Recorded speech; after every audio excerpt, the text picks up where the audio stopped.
அறுபடை வீடுகளில் இரண்டாம் படை வீடான சுப்பிரமணிய சுவாமி திருக்கோவில் வந்து திருச்செந்தூரில் அமைந்திருக்கு. இது வந்து கடற்கரையில் அமைந்திருப்பது வந்து மிகவும் பிரசித்தி பெற்றது. 6 படை வீடுகளில் வந்து 5 கோவில்கள் வந்து மலையின் மீது அமைந்திருக்கும். இந்த கோவில் மட்டுமே திருச்செந்தூர் கடற்கரையில் வந்து அமைந்திருக்கிறது. இது வந்து பக்தர்கள் முருகனை தரிசித்து கடலில் நீராடி செல்வது வந்து வழக்கம்.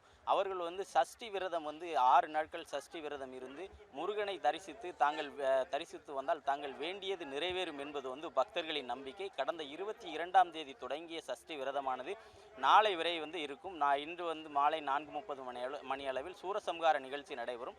இந்த சூரசம்ஹார நிகழ்ச்சியை காண்பதற்கு வந்து லட்சக்கணக்கான பக்தர்கள் வந்து இங்கே வருகை தருவார்கள்.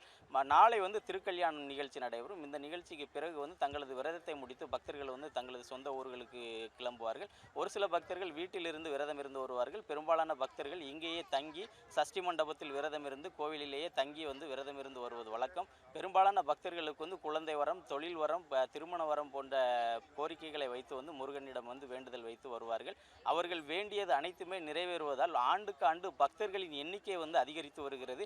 லட்சக்கணக்கான பக்தர்கள் கடந்த ஆண்டு 5 லட்சம் பக்தர்களுக்கு மேல் வந்தார்கள். இந்த ஆண்டு அதையும் விட அதிகமாக இருக்கும் என கூறப்படுகிறது. இதனால் வந்து மாவட்ட காவல்துறை கண்காணிப்பாளர் ஆல்பர்ட் ஜான் தலைமையில் சுமார் 4300 போலீசார் வந்து பாதுகாப்பு பணியில் ஈடுபட்டு வராங்க.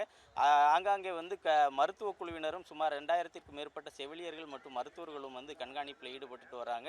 சிசிடிவி கேமராக்கள் மூலமாகவும் கண்காணிக்கப்பட்டு வருகிறது. பறக்கும் ட்ரோன் கேமராக்கள் மூலமாகவும் அதிகமான கூட்டம் இருக்கக்கூடிய பகுதிகளை வந்து ஏஐ தொழில்நுட்பம் மூலம் கண்காணிக்கக்கூடிய பணியையும் வந்து மாவட்ட காவல்துறை சார்பில் வந்து செய்யப்பட்டு வருகிறது. இப்போ வெளியூரிலிருந்து வரக்கூடிய பக்தர்களுக்கு ஏதுவாக மாநகரத்தை சுற்றி 4 இடங்களில் வந்து தற்காலிக பேருந்து நிலையங்கள் அமைக்கப்பட்டுள்ளது. அங்கே இறங்கிய பிறகு அங்கிருந்து அரசு பேருந்து மூலம் திருச்செந்தூருக்கு இலவசமாக வருவதற்கான ஏற்பாடுகளையும் வந்து செய்திருக்கிறார்கள். அது மட்டுமல்லாமல் வாகனங்களில் 4 சக்கர வாகனங்களில் வரக்கூடியவர்கள் நிறுத்துவதற்கு என திருச்செந்தூரை சுற்றி 17 இடங்களில் வந்து வாகன நிறுத்தும் இடமும் வந்து மாவட்ட காவல்துறை சார்பில் வந்து செய்யப்பட்டிருக்கிறது. தற்போது நேற்று இரவு இருந்தே அதிகமான பக்தர்கள் வந்து இங்கே திருச்செந்தூரை நோக்கி வந்து படையெடுத்த வண்ணம் இருக்கிறார்கள். இங்கே வந்து நம்ம பக்தர்கள் இருக்காங்க, அவங்ககிட்ட கேட்கலாம். நீங்கள் எத்தனை வருஷமாக கோவிலுக்கு வந்துட்டு இருக்கீங்க? முருகத்தை வேண்டுனா என்னதெல்லாம் நடக்கும்? நான் 15 வருஷமாக வந்துக்கிட்டு இருக்கேன் சார். எனக்கு மேரேஜ் ஆயிடுச்சு. அப்புறம் நாங்கள் எங்கள் வீட்டுக்காருக்கு வேலை எல்லாமே கிடச்சது. எல்லாமே திருச்சி முருகரோட அருளால் நல்லா கிடச்சிருக்கு. சூரசம்ஹாரத்துக்கு அங்கே வந்து தான் ஃபஸ்ட்டு தடவை நான் வந்திருக்கேன். நான் சஷ்டி விரதம் கிட்டத்தட்ட ஒரு 6 வருஷமாக சஷ்டி விரதம் மேற்கொண்டுகிட்டு இருக்கேன். எனக்கு எல்லாமே தொழிலேருந்து என்னோடய எல்லாமே வீட்டில் பொருளாதாரத்துலேருந்து எல்லாமே நல்லா இருக்குது. அதனால் முருகனை வந்து நம்பினோம்னா கைவிட மாட்டார். அதனால் நாங்கள் தொடர்ந்து வந்துக்கிட்டு இருக்கோம், இன்னியும் வருவோம். அதனால் நல்லா சப்போர்ட் பண்ணுறாரு. மற்றபடி வருஷம் மக்கள் கூட்டங்கள் பெருகத்தான் செய்து தவிர குறைய மாட்டேங்குது.